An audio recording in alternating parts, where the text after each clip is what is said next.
Neighbors dealing with a hornet's nest the size of a 5-gallon bucket are finally getting some relief this afternoon.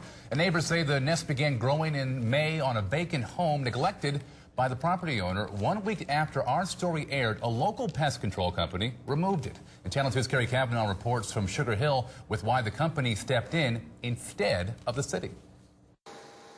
People living on this Sugar Hill street say this hornet's nest went from the size of a baseball to a bucket. We first showed you the nest last week that neighbors and even the city called a public nuisance. This seemed like somebody needed to do something. No one lives in this home on Under Court, and no one was stepping in to help the neighbors. But after seeing our story, Roger Breda volunteered his company to do the job.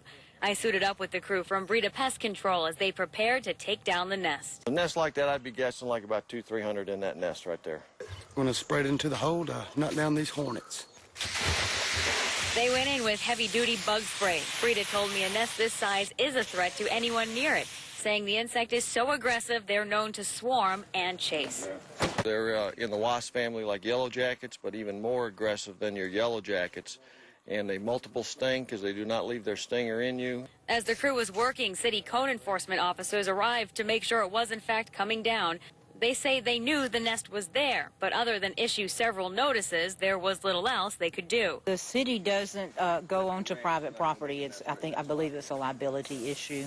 Neighbor Tracy Notash says the nest was a liability to the neighborhood, and she was glad to see it go. It's wonderful.